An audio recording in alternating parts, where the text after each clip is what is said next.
Bismillahirrahmanirrahim. Subhanahu wa ta'ala mensifati dalam Quran tentang arasy. Jadi dalam Quran Allah Subhanahu wa ta'ala mensifati arasy dengan 3 sifat utama. Ya. Itu dikatakan Arsyul Karimi. Al-Karim. Itu dalam surah Al-Mu'minun ayat 116. Fata'allahul malikul haq la ilaha illahu rabbul arsyil karimi. Jadi arsy itu disifati dengan Al-Karim. Kemudian disifati dengan Al-Azim. Ini dalam banyak ayat. Jadi yang paling banyak dalam Quran ketika Allah mensifati arsy dengan Al-Azim. Contohnya dalam surah At-Taubah ayat 129 Allah berfirman, wa huwa rabbul arsyil azimi, wa huwa rabbul arsyil azimi. Kemudian yang ketiga adalah Al-Majid dalam surah Al-Buruj ayat 15, ya. Dzul arsyil majid fa'allu lima yurid. Dan 3 sifat dari arsy ini seolah-olah menunjukkan kepada 3 hal. Artinya ketika Allah mengenalkan dengan 3 sifat ini, maka arsy ini juga memiliki 3 sifat utama. Satu dari sisi besarnya. Jadi dari sisi besarnya dipastikan bahwa makhluk yang paling besar adalah arsy. Arsy yang digambarkan oleh Nabi SAW, ya, ini kalau digambarkan cincin dengan padang Sahara gitu ya, antara kursi dengan arsy seperti kita melemparkan cincin di tempat yang sangat luas itu, dan arsy itu yang luasnya itu, maka dikatakan Al-Azim. Yang kedua dari sisi kata-kata kokoh, artinya besar kemudian kokoh. Kemudian kokoh, makanya dikatakan Dzul Arsyil Majid. Kemudian dari sisi keindahannya, walaupun tidak ada yang bisa menggambarkan indahnya seperti apa, hanya Allah mengatakan Dzul Arsyil Karimi, Dzul Arsyil Karim. Itu dalam Quran.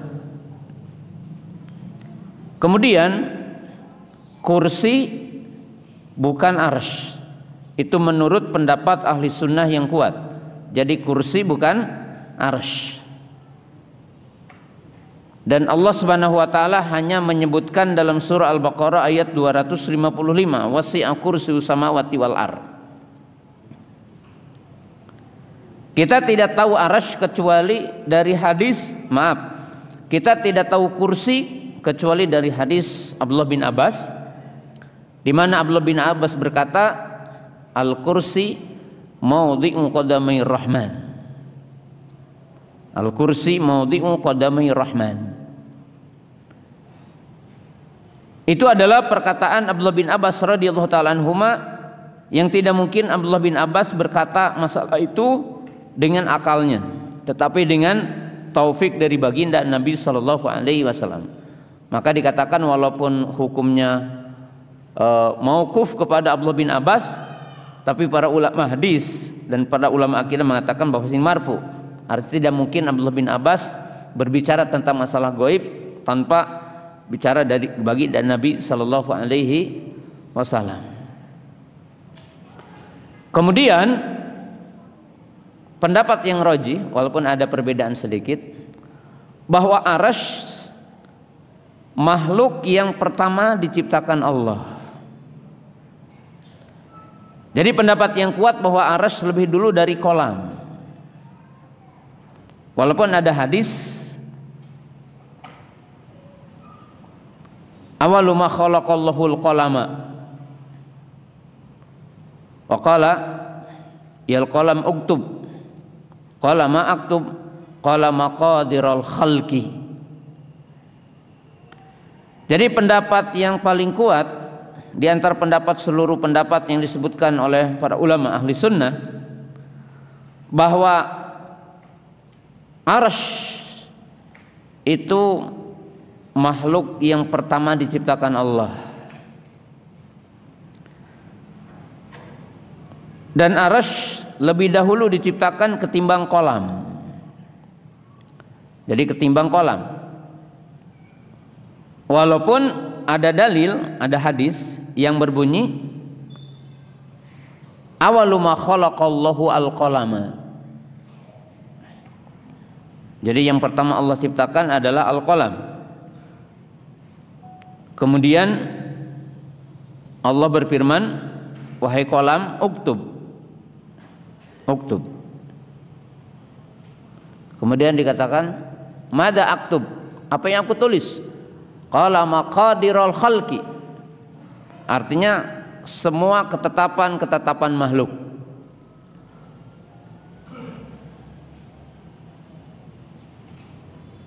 Lalu mana yang mengatakan bahwa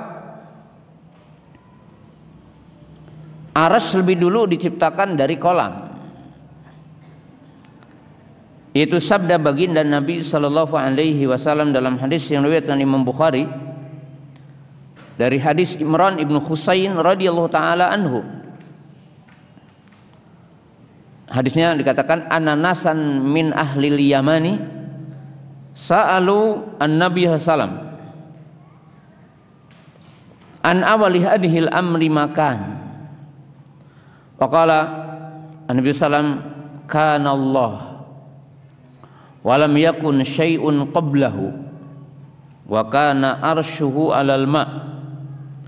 Tsumma khalaqas samawati wal arwa kataba fil dzikri kulla syai'in. Bahwa ada sejumlah kaum muslimin dari negeri Yaman datang kepada Nabi SAW, atau sejumlah orang dari negeri Yaman datang kepada baginda Nabi SAW. Lalu mereka bertanya tentang awal dari semua, maksudnya di sini awal makhluk yang diciptakan Allah. Maka Nabi SAW mengatakan kana Allah walam yakun syai'un qablahu. Jadi Allah ada sebelum segala sesuatu itu ada. Jadi Allah itu ada sebelum segala sesuatu itu ada. Wa kana arshuhu 'alal ma. Dan arsy Allah berada di atas air.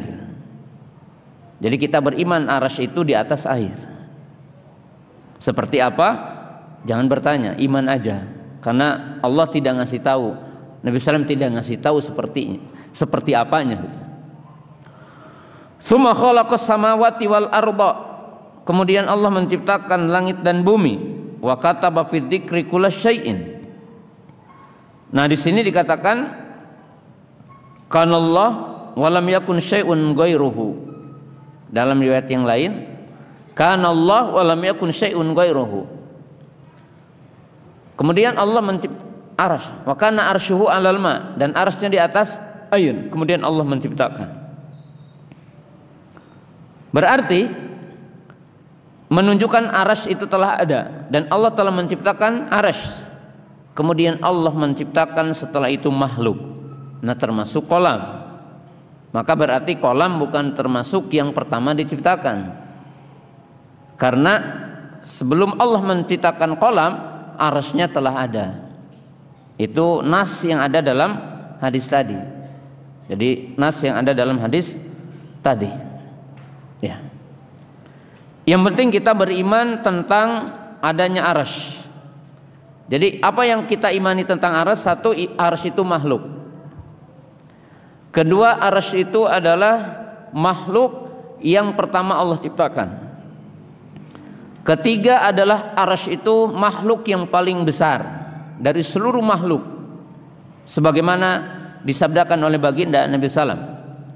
Yang keempat, arsy itu adalah makhluk yang paling tinggi. Jadi arsy itu adalah makhluk yang paling tinggi. Yang kelima yang merupakan keyakinan ahli sunnah, arsy itu makhluk berjisim. Artinya makhluk berjisim itu ya makhluk yang tentunya bisa dilihat, bisa diraba dan seterusnya. Hanya bagaimana sifatnya, seberapa ukuran luasnya, Allah dan Rasulnya tidak ngasih tahu kita. Maka wajib kita berhenti dari apa yang Allah berhenti dan Rasulnya berhenti. Kita tidak boleh melewati apa yang Allah tetapkan dan apa yang ditetapkan oleh baginda Nabi SAW. Jadi ini perkara akidah. Perkara akidah. Kalau orang-orang ahlul kalam dari kalangan Mu'attilah seperti Jahmiyah, Ja'ad bin Dirham dan sekelompok ahlul kalam mengatakan bahwa arsy itu gambaran kekuasaan. Jadi kalau kita pakai bahasa Jawa Barat tidak ada bungkeleknya gitu. Jadi hanya gambaran kerajaan Allah dan itu batil tentunya. Kenapa dikatakan batil? Karena dengan secara tegas Allah Ta'ala menjadikan sejumlah para malaikat. Ada malaikat yahmilul arsy. Jadi malaikat yang mereka memikul arsy itu. Memikul arsy itu. Menunjukkan apa? Menunjukkan jism. Dan tidak seperti apa yang diyakini oleh ahlul kalam tentang arsy itu. Poin yang keenam, ada pembahasan para ulama tentang arsy. Poin yang keenam, para ulama mengatakan arsy adalah termasuk makhluk yang ketika hari kiamat tidak dihancurkan. Ya. Yaitu berdasarkan penjelasan firman Allah Ta'ala yang ada dalam surah Az-Zumar. Wa nufikha fis-suri fa sa'iqa man fis samawati wa man fil ardi ila man syaa Allah. Summa nufikha fihi fa idahum qiyamun yanzurun. Wa nufikha fis-sur, maka malaikat Israfil alaihi salam itu meniup sangkakala 2 kali. Wa nufikha fis-sur, lalu ditiuplah sangkakala, trompet. Oleh siapa? Oleh malaikat. Siapa namanya? Malaikat Israfil. Maka hancurlah semua yang ada di bumi dan di langit, semuanya hancur. Illa man syaa Allah, kecuali yang dikehendaki Allah. Nah, para ulama, walaupun di sini bukan ya dalam arti sepenuhnya ya seperti kita mengimani poin-poin tadi, tapi dikatakan bahwa arsy adalah salah satu makhluk yang ketika alam semesta ini dihancurkan, maka arsy itu tidak hancur, tidak dihancurkan. Demikian juga surga dan neraka. Ya, surga dan neraka. Karena nanti juga ketika di hari arasatil kiamah, maka orang-orang beriman akan mendapatkan pelindungan dengan arasy-Nya Allah gitu. Nah, ini beberapa poin yang perlu kita yakini tentang arasy, dan ini disebutkan oleh mu'allif rahimahullah ta'ala dalam kitab ini ketika dikatakan alin ala arsyihi. Jadi Allah Ta'ala tinggi di atas arasnya, bidzatihi, dengan zatnya. Kemudian kita kembali lagi kepada judul sifat ulu. Perlu kita pahami ada sifat ulu, ada sifat istiwa. Jadi ada sifat ulu, ada sifat istiwa. Walaupun istiwa bimana ulu, tidak diragukan lagi. Menetapkan sifat ulu bagi Allah. Nah, apa yang ada dalam Quran tentang ulu, yang artinya Allah itu tinggi, maka para ulama membagi uluwillah, tingginya Allah, ala salah satu aksam. Jadi tingginya Allah itu dibagi kepada 3. Apa yang dimaksud? Yang pertama adalah uluwis sifat.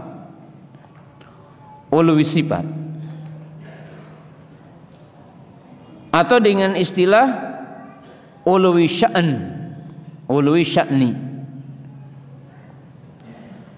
Yang kedua adalah uluwi qahrin, uluwi qahrin. Nah, yang ketiga adalah uluwidzat. Uluwidzat. Artinya kalau bahasa Indonesianya, uluwi sifat, uluwi sya'an, yang dimaknai yaitu ulu maknawi, yang artinya bahwa sifat Allah maha tinggi. Jadi Allah disifati dengan maha tinggi, yaitu sifatnya. Yang seperti dalam firman Allah Ta'ala, walillahi al-mathalul a'la, walillahi al-mathalul a'la fis samawati wal ar. Diartikan walillahi al-mathalul a'la bimana as-sifatul ula. Jadi Allah itu maha tinggi sifatnya. Diartikan maha tinggi sifatnya, Allah itu sifatnya maha sempurna. La naqsu min wajhin minal wujuh. Jadi sifat Allah itu sifat yang sempurna, yang tidak ada mengandung kekurangan sifat Allah itu. Kemudian dikatakan sifat Allah adalah sifat uluwi sifat, di mana tidak ada sifat makhluk yang sama dengan sifat Allah, yang menyamai sifat Allah gitu. Dalam arti Allah itu sempurna. Nah, kemudian kita berikan contoh sifat Allah maha sempurna, sifat kamal. Kita berikan contoh beberapa sifat: al-hayat, al-ilmu, al-basaru. Pertama adalah sifat hayat. Allah dikatakan maha hidup, jadi disifati dengan hidup, dan kita pun disifati dengan hidup manusia. Tapi hayatullah hayatun kamilah,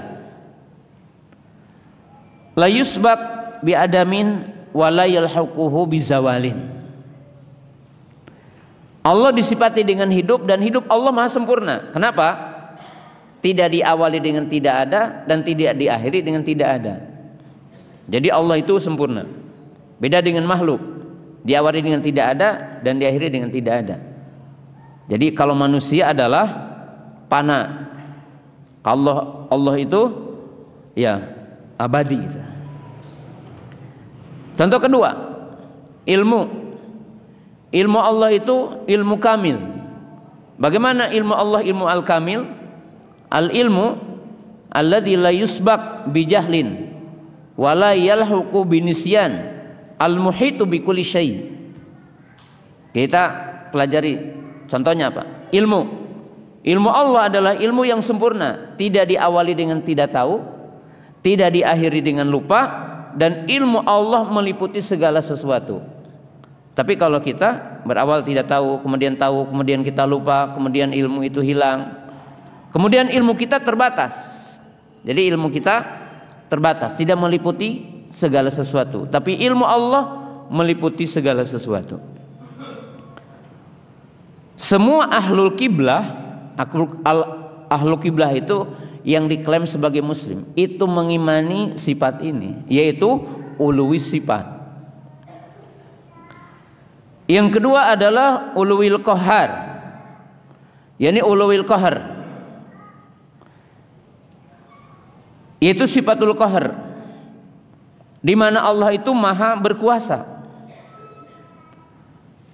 Tidak ada yang mengalahkan Allah, dan tidak ada yang bisa menandingi Allah.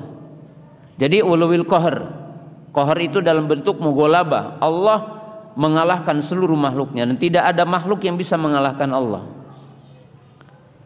Allah berfirman, wa huwal qahiru fawqa ibadihi, wa huwal qahiru fawqa ibadihi, bahwa Allah itu berkuasa di atas seluruh makhluknya.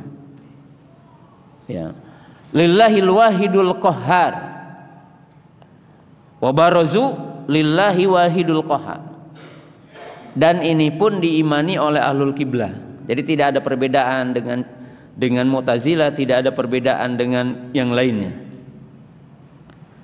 Nah, baru pada poin yang ketiga, yaitu uluwidzat. Uluwidzat, yaitu ahli sunnah meyakini zat Allah di atas seluruh makhluknya. Zat Allah di atas arasy-Nya. Mukhitun ala khalqihi, bainun an khalqihi, yaitu Allah Ta'ala tinggi di atas seluruh makhluknya, tinggi di atas arasy-Nya. Bainun al khalqihi, dalam arti bainun an khalqihi munfasil, Allah itu terpisah dari makhluknya. Ulu taliku bijalal wa dzamati, Allah itu tinggi di atas seluruh makhluknya, dan Allah tidak butuh dengan arasy-Nya. Makanya terjemahan yang sering kita lihat mungkin di terjemahan yang ada di terjemahan Indonesia, ketika mengatakan Ar-Rahmani 'alal arsy istawa, dikatakan bersemayam, itu tidak tepat itu. Dikatakan bersemayam, karena kalau bersemayam itu dalam arti ya seperti saya duduk di kursi. Sedangkan Allah tidak butuh arsy dan Allah tidak butuh makhluknya. Tapi ulu taliku bijalalihi, uluwil khas, tingginya Allah khusus. Taliku bijalalihi wa azamati, sesuai dengan keagungan dan kebesaran Allah Subhanahu wa taala. Ya. Sesuai dengan kebesaran Allah dan keagungan Allah Subhanahu wa taala. Nah, kemudian yang menunjukkan Allah itu tinggi,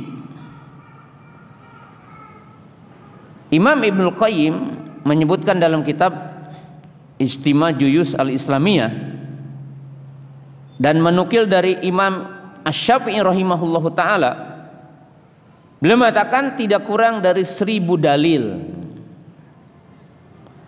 tidak kurang dari 1000 argumentasi gitu ya, yang ada dalam Quran dan dalam sunnah yang menunjukkan Allah itu tinggi dengan zatnya di atas makhluknya. Jadi Allah itu tinggi di atas seluruh makhluknya, di atas arasnya. Dikatakan tidak kurang dari 1000 dalil. Jadi dari 1000 dalil. Dan dalil itu yang 1000 itu bisa kita rinci. Dalil tentang tingginya Allah di atas makhluknya disebutkan oleh para ulama 5 dalil. Artinya bersumber kepada 5 komponen usul dalil. Dilalatul kitab, dilalatul sunnah, dilalatul ijma, dilalatul akli, dilalatul hissi. Artinya untuk mengatakan Allah tinggi di atas seluruh makhluknya, Allah Ta'ala tinggi di atas arasy-Nya, itu ditetapkan dengan 5 argumentasi yang merupakan sumber dasar kita menetapkan satu keyakinan dan hukum. Apa itu? Yang pertama dilalatul kitab, yaitu dalil Quran. Itu dalil Quran. Yang kedua dilalatus sunnah, dalil sunnah, yaitu hadis-hadis Nabi SAW. Yang ketiga adalah dilalatul ijma, dalil ijma atau ijma sahabat tabi'in, tabi'un tabi'in. Yang keempat dilalatul akli, dalil akal. Yang kelima dilalatul hissi, dalil yang dinamakan fitrah. Dalil hissi itu dalil yang terkadang tidak perlu melakukan penelitian, dalil yang sifatnya irtijaliyah, dalil yang sifatnya spontan, untuk mengatakan Allah tinggi di atas seluruh makhluknya. Nah, kita ambil dulu dari bawah, jangan dari atas tentang Quran, karena Quran nanti perlu menyebutkan ayat-ayatnya ya. Kita dari bawah dulu. Dilalatul hissi, man kana lahu fitrah salimah, barang siapa yang pada dirinya ada fitrah salimah, fitrah yang lurus dan belum terkontaminasi pemikiran-pemikiran Jahmiyah, Mu'tazilah dan yang lainnya. Semua insan ketika dia berbicara zat Allah, pasti dia akan mengadahkan tangannya ke atas dan matanya ke atas, dan dia mengatakan di atas. Sampai orang awam pun selalu mengatakan urusan kita adalah urusan yang di langit. Kenapa? Karena fitrah salimah, artinya fitrah yang sehat. Bahkan dipastikan dengan spontan orang yang mengatakan Allah di mana-mana, orang yang mengatakan jangan bertanya tentang Allah di mana, dia tetap akan mengatakan Allah itu tinggi dengan fitrahnya. dengan spontanitasnya akan mengatakan Allah tinggi di atas makhluknya. Kenapa? Karena yang namanya fitrah itu sesuatu yang tidak bisa dibantah ketika dia itu spontan datang. Makanya dikisahkan orang-orang yang mengingkari adanya Tuhan berdebat dengan Imam Abu Hanifah rahimahullahu ta'ala. Yang Abu Hanifah rahimahullahu ta'ala ini syarat punya kemampuan dialog yang sifatnya permisalan, ya, kiasnya kuat Imam Abu Hanifah rahimahullah ta'ala. Suatu ketika beliau berdebat dan beliau menyegajah untuk lambat dari majelis munaqashah, majelis debat. Lalu dia berkata, aku maaf kesini kesiangan karena aku terpisahkan oleh sungai dan terjadi air bah sehingga jembatan yang mengantarkan ke sini putus. Lalu mereka bertanya, lalu bagaimana engkau bisa ke sini? Beliau berkata, aku berada di depan sungai, tiba-tiba ada pohon tumbang dan membelah menjadi papan-papan. Kemudian papan-papan itu menyatu dan menjadi perahu, dan aku lewat. Maka dengan spontan mereka mengatakan tidak mungkin ada perahu jadi sendiri. Maka Imam Abu Hanifah mengatakan, bagaimana kalian mengingkari tentang alam semesta yang sebesar dan seagung ini? Kamu mengatakan tidak ada penciptanya. Jadi penolakan yang spontan itu namanya fitrah as-salimah, fitrah yang lurus, yang tanpa kita harus ada muqaddimah, istilah dalam ilmu ahlul akal, falasifah. Tidak perlu muqaddimah, tidak perlu ada yang namanya perantara-perantara. Orang akan secara spontan mengatakan itu. Yang kedua, dilalatul akli, dalil akal. Jadi kita naik dalil akal. Dalil akal, semua orang pasti kalau ditanya menetapkan sifat ulu atau Allah di bawah, akal sehat akan mengatakan Allah tinggi. Akal sehat juga akan mengatakan Allah di mana-mana, Allah tinggi. Kalau dikatakan di mana-mana berarti ada di kerobokan, ada di mana gitu ya. Mesti akal yang sehat akan menyanjung Allah dan akan memuliakan Allah. Allah Maha tinggi, Allah Maha suci. Kalau dikatakan Allah Maha suci, Allah Maha agung, maka sifat yang tepat hanya satu, sifatul ulu, Allah tinggi gitu. Allah tinggi. Dan jangan dibayangkan tingginya Allah adalah tinggi Allah Ta'ala terliputi oleh alam. Karena alam ini tidak meliputi Allah, tapi Allah meliputi alam semesta. Jadi Allah meliputi alam semesta. Dan itu akal yang sehat. Kemudian setelah itu ijma, naik ke ijma. Naik ke ijma. Bagaimana kita mengetahui ijma? Kita pasti akan mendapatkan ulama-ulama dari kalangan tabi'in, tabi'ut tabi'in, tidak ada yang pernah mentafsirkan istawa menjadi istaula. Dan mereka mengartikan dan memahami setiap ayat-ayat itu menjadi ayat yang dhahir. Artinya ayat yang maknanya dhahir dan tidak ditakwil. Dari semua ayat yang menunjukkan Allah Maha Tinggi, berarti ijma. Yang kedua, naik lagi. Nomor dua apa? Sunnah. Sunnah itu datang dengan 3 komponen sunnah yang disebutkan oleh ulama: qaul, fi'l, takrir. Jadi sunnah-sunnah Nabi SAW atau hadis-hadis Nabi menunjukkan Allah Ta'ala Maha Tinggi, Allah tinggi di atas seluruh makhluknya, datang dengan kelengkapan sunnah. 1, sunnah qauliyah, 2, sunnah fi'liyah, 3, sunnah takririyah. Sunnah qauliyah, Nabi SAW berdoa, Subhana rabbiyal a'la, Subhana rabbiyal a'la, bahwa Nabi SAW menetapkan sifat ulu. Contoh aja sederhana. Yang kedua, Nabi SAW berdoa, isyarat. Beliau mengatakan ila rafiqil a'la. Artinya Nabi Sallam diangkat dan Nabi Sallam akan menempati tempat yang tinggi di sisi Allah Subhanahu wa taala.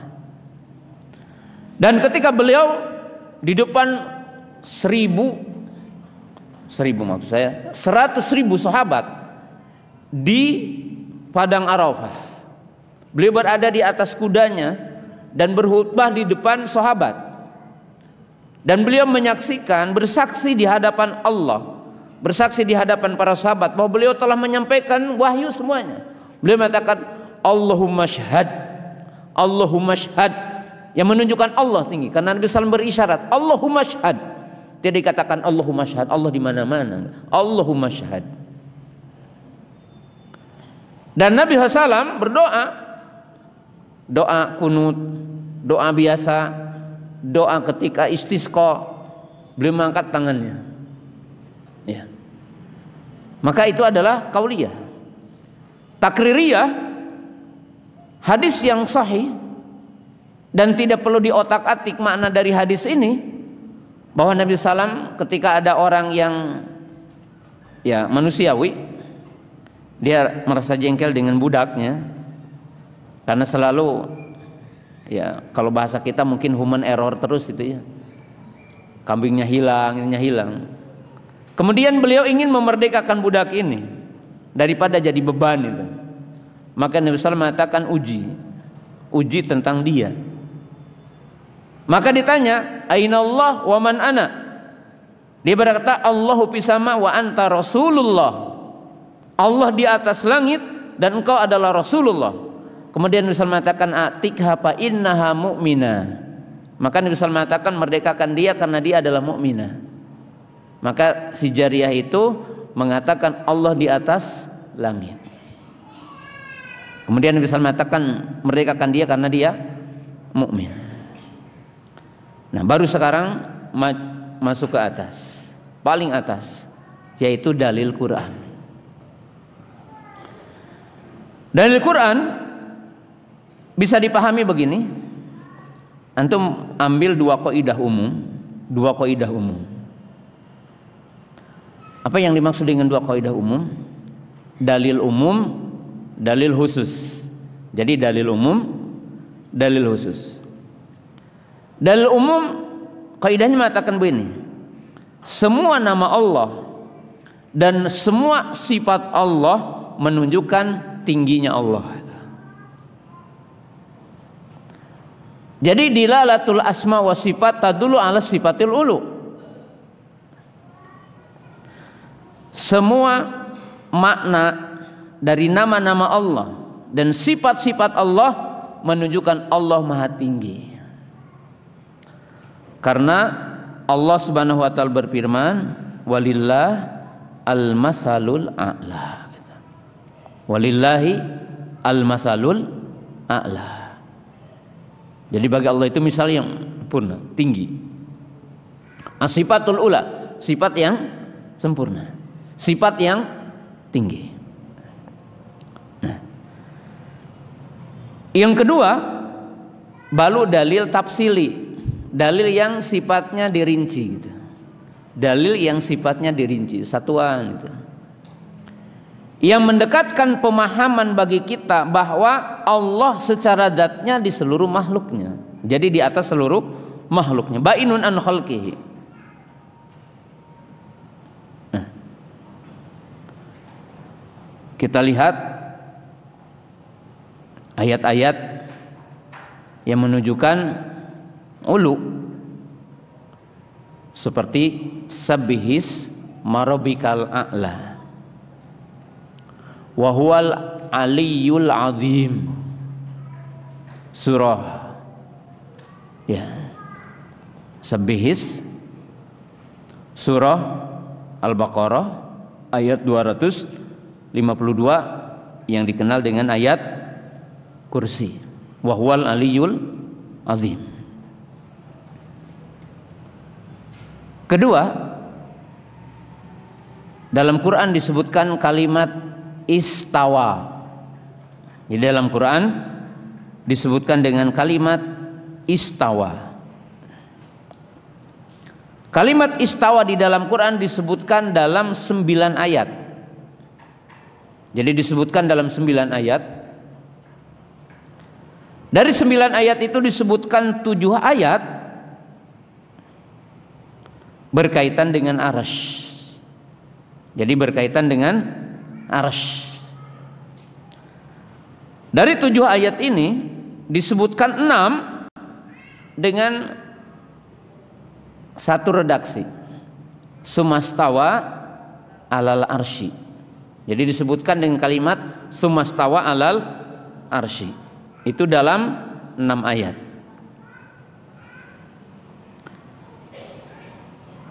Dan terpisah dengan dibalik, arsy-nya disebutkan dulu, Ar-Rahmanu alal arsy istawa. Itu dalam surah Toha ayat 8. Jadi dibalik di situ. Ar-Rahmanu 'alal 'arsy istawa. Maaf, surah Toha ayat 5-nya. Surah Toha ayat 5. Jadi diulang-ulang kalimat istawa dengan arsy. 6 ayat sumastawa 'alal 'arsy. Ada yang dibalik Ar-Rahmanu 'alal 'arsy istawa. Pada 2 ayat lain kalimat istawa itu sedikit berbeda, yaitu istawa ila sama.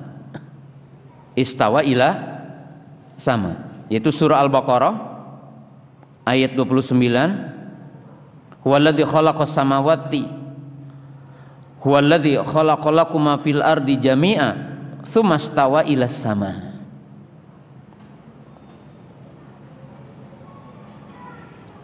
Kemudian dalam surah yang lainnya, yaitu surah Fusilat, bahwa Allah Subhanahu wa taala berfirman, "Tsumastawa ilas sama'i wa huwa duhanun." Yang para ulama ahli sunnah mengatakan istawa maknanya ala wartafa'a. Jadi sepakat maknanya ala wartafa'a, artinya tinggi. Tidak ada ulama ahli sunnah yang mengatakan istawa bimana istaula, tetapi istawa bimana ala wartafa'a, yang itu disebutkan kepada arsy. Nah, kita pelan-pelan. Kalau yang disebutkan ilah sama, maka para ulama mengatakan istawa bimakna qasoda. Jadi istawa bimakna qasoda. Tapi menetapkan ulu tetap maknanya. Menetapkan ulu maknanya.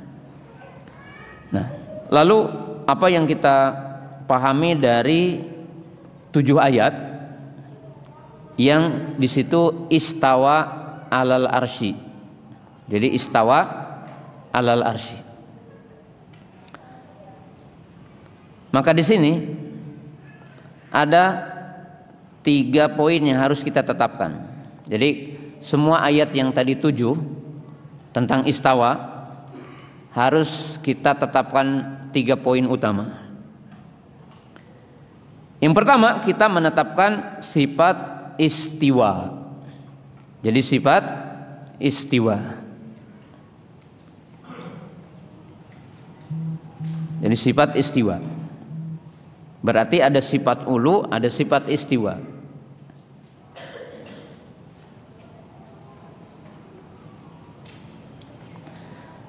Apa bedanya dengan sifat istiwa dengan sifat ulu? Kalau sifat ulu dikenal dengan sifat dzatiyah, maknawiyah.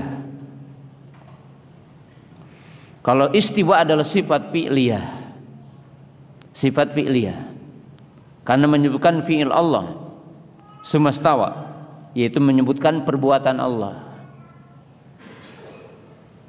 Nah. Kemudian yang kedua,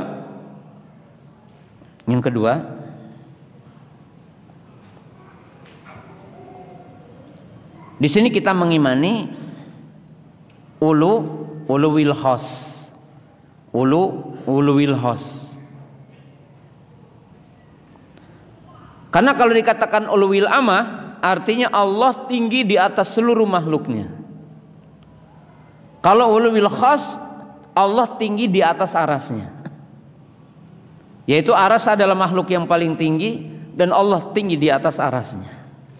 Allah meliputi arasnya dan Allah meliputi seluruh makhluknya.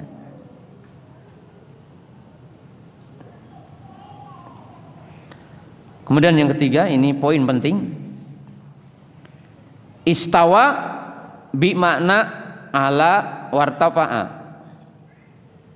Jadi istawa maknanya hakiki, tidak ditakwil. Istawa bimana ala wartafa, yang maknanya tinggi, bukan istaula yang artinya berkuasa.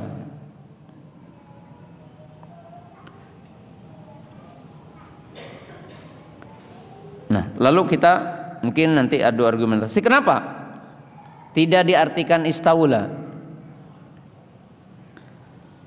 Dalam kaidah bahasa dan termasuk kaidah Quran, tidak mungkin 7 ayat diulang-ulang dengan redaksi yang sama, maknanya bukan yang dimaksud. Dalam arti istawa bimana istaula. Ya. Kenapa? Karena Allah mengulang-ulang 7 kali dengan redaksi yang sama gitu. Maka yang dimaksud adalah dhahir. Yang dimaksud adalah dhahir. Nah, itu dari sisi perincian ya, dalil. Jadi ada kedua. Yang ketiga, contoh-contoh dalil yang ada di dalam Al-Quran, yang ada di dalam ayat per ayat disebutkan dalam Quran, yaitu Allah menyebutkan dengan fauqiyah, fauq yang artinya di atas.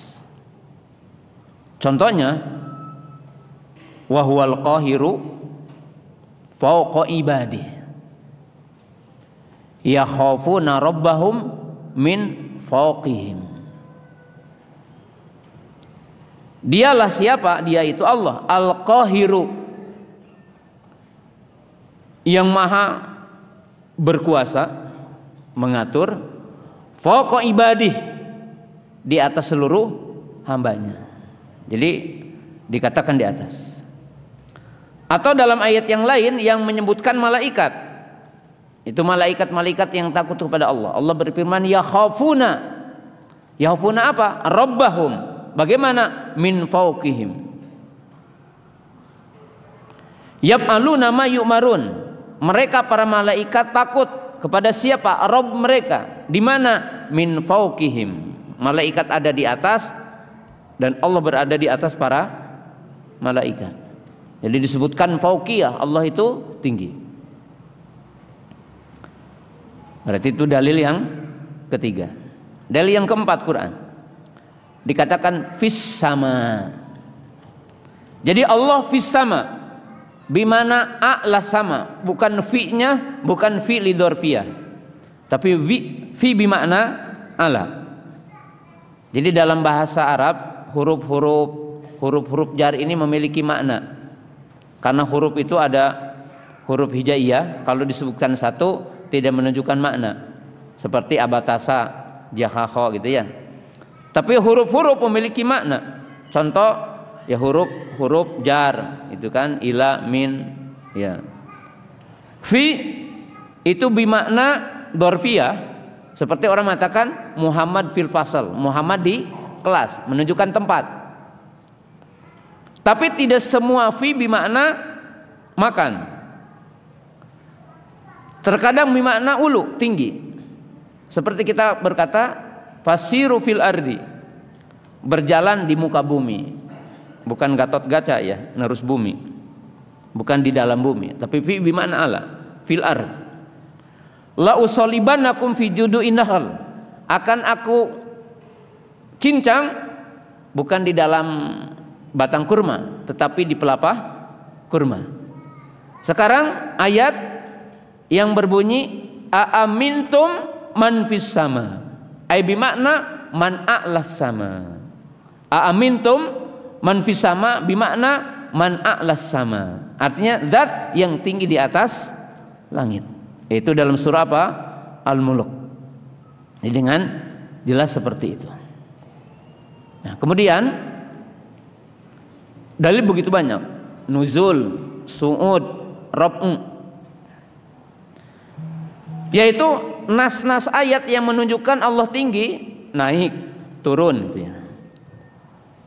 Seperti naiknya amal soleh, diangkatnya amal soleh. Allah Subhanahu wa taala berfirman ya, tentang amal-amal orang beriman dan kalimat thayyibah naik kepada Allah. Ilaihi yas'udu al-kalimut thayyibu wal amalus sholihu yarfa'uhu. Ya, kalau naik kemana? Ke atas. Ya, jadi naik ke atas. Kemudian Nabi Isa diangkat kemana? Ke langit. Kemudian Nabi SAW Mi'raj kemana? Ke langit. Menunjukkan Allah di mana? Di atas langit. Para malaikat naik dan turun. Malaikat naik, ya, naik kemana? Ke langit. Menemui siapa? Allah. Berarti Allah di mana? Di atas. Turunnya wahyu, turunnya Al-Quran. Turun dari mana? Dari atas. Menunjukkan zat yang menurunkannya di mana? Di atas. Di atas seluruh makhluknya. Maka ini kaum muslimin, pemirsa yang dimuliakan Allah Subhanahu wa taala, yang menunjukkan Allah tinggi di atas seluruh makhluknya. Jadi Allah taala tinggi di atas seluruh makhluknya. Ya. Kalau ada orang membantah gini, bagaimana jawabannya? Kita sedikit dialog di sini.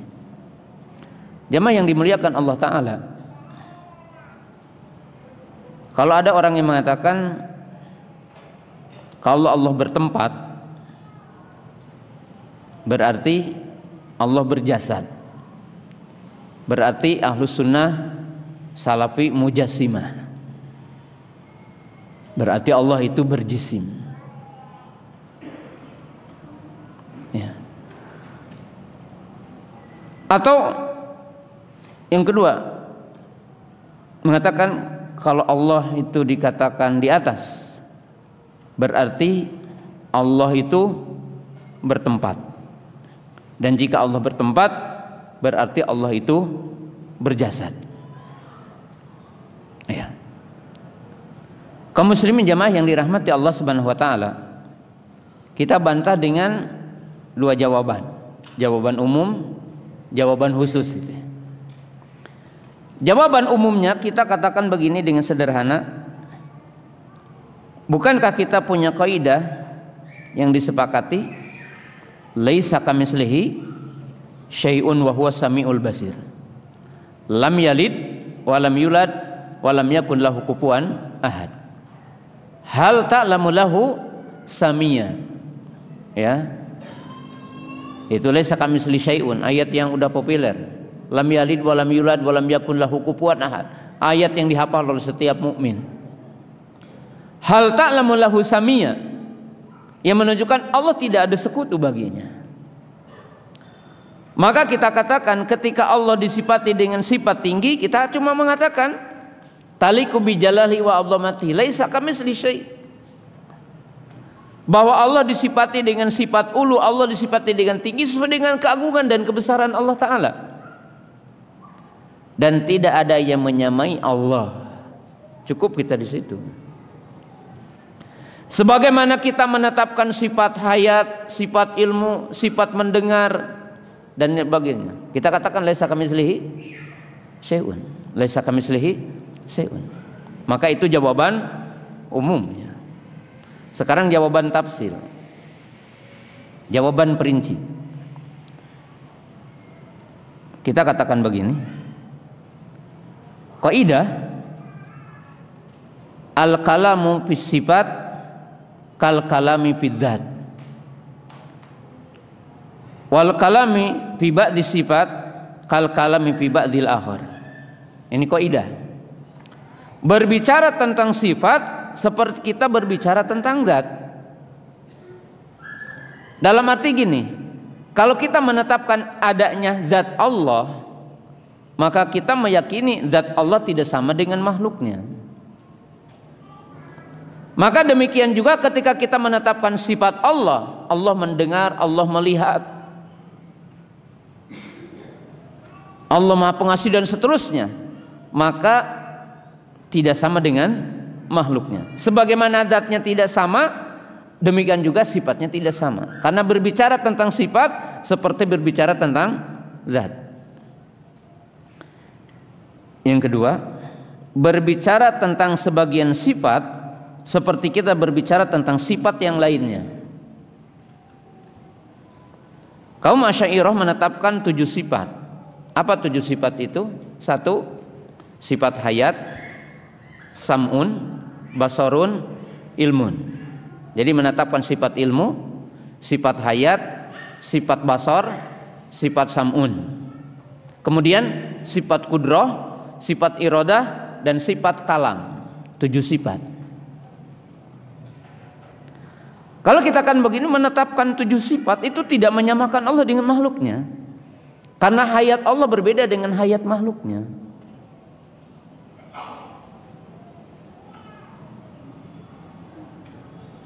Allah mendengar, Allah melihat. Apakah kita akan mengatakan kalau kita menetapkan sifat mendengar berarti menyamakan Allah dengan makhluk? Karena mendengar dengan telinga berarti Allah berjasad.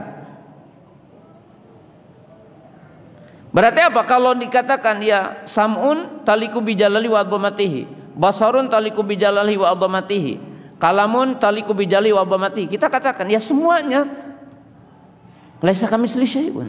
Apa sulitnya? Ya. Jadi kalau kita menetapkan sebagian sifat, ya sifat yang lain harus ditetapkan. Kalau kita menetapkan sifat yad, apa bedanya dengan kita menetapkan sifat sam'un? Kalau sam'unnya taliku bijalali wa adhamatihi, Allah mendengar dengan keagungan dan kebesarannya tidak sama dengan makhluknya, sama kita juga mengatakan yadullah taliku bijali wa adhamati, tangan Allah sesuai dengan keagungan dan kebesaran Allah. Jangan kita menyangka ataupun berilustrasi bahwa tangan Allah seperti tangan kita. Laisa kamitslihi syai'un, semuanya sama gitu ya. Kaidahnya. Jadi kaidahnya adalah sama. Nah, kemudian tafsili lagi ke bawah. Kalau orang mengatakan berarti Allah di tempat.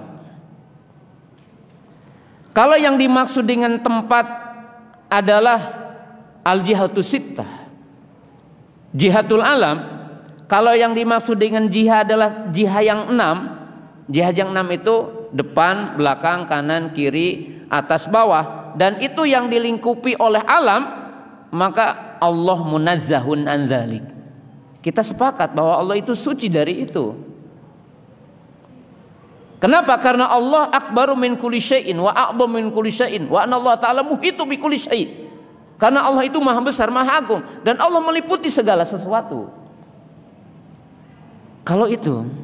Tapi yang kita maksud dan yang dimaksud Allah dan Rasulnya, yang dimaksud Al-Quran dan Sunnah, uluwil khas lillah, yaitu tingginya Allah, tinggi yang khusus bagi Allah, taliku bijalali wa adhamatihi, yang Allah meliputi seluruh makhluknya. Jadi yang Allah meliputi seluruh apa? Makhluknya. Dan ini tentunya yang berkaitan dengan sifat ulu dan agung yang Allah Ta'ala jelaskan di dalam Al-Quran gitu ya. Jadi tidak bisa gitu ya. Kalau ditakwil dengan istaula, ya, kalau ditakwil dengan apa? Istaula. Maka jawabannya 3. Ini sebagai penutup untuk sementara. Kenapa kita tidak bisa mengartikan istawa menjadi istaula? Ya, jadi istawa menjadi istaula. Yang pertama mukhalifun li dhahirin nusus, karena menyelisih dhahir nasnya. Yang kedua mukhalifun lima kana ali salafus saleh, yang kedua karena menyelisihi apa-apa yang telah ditempuh oleh salafus saleh ridwanullahi taala alaihim. Jadi tidak ada ulama salaf yang mengartikan istawa menjadi istaula, kecuali kontaminasi dari Ja'ad ibnu Dirham, Jaham ibnu Safwan dan seterusnya, Bisir al-Mirisi. Nah, itu yang kedua. Jadi mukhalifun makana li salafus saleh, yukhalifu dhuhurun nas, yukhalifu makana li salaful ummah. Kemudian berikutnya bahwa sumber istawa diartikan istaula bersumber dari salah satu syair, yang syair ini dibuat oleh seorang Yahudi, bukan ahlul Islam. Qad istawa bisrun alal iraqi bigoidamin mihraqin. Istawa bisrun alal iraqi min goidamin mihraqin. Jadi dikatakan istawa bisr alal iraq. Jadi istawa diartikan istaula, berkuasa dengan tanpa mengalirkan darah, tidak ada peperangan. Ini ahtol rajulun Yahudi. Mana mungkin seorang muslim bersumber kepada syair yang datang dari Yahudi, bukan dari ahlul iman, bukan datang dari ahlul Islam. Ya. Kemudian berikutnya istawa diartikan istaula yahtamilu makna fasid, justru akan mengandung makna yang fasid. Bagaimana? Lihat di sini, sumastawa alal arsh. Summa litartib, berarti ada susunan. Kalau dikatakan sumastawa, seolah-olah dimaknai arsh sebelum Allah menguasainya, berarti dikuasai siapa? Karena kata istawa itu mughalabah, berarti sebelumnya arsh dikuasai yang lainnya selain Allah. Kan itu tidak mungkin. Maka tidak mungkin istawa diartikan istaula. Kemudian kalau istawa bimakna ghalabah, istawa bimakna qahr, maka akan dibolehkan kita mengatakan istawa alal jibal, istawa alal bahar. Kenapa? Karena Allah menguasai gunung, menguasai laut gitu. Dan tidak pernah ada nas seperti itu.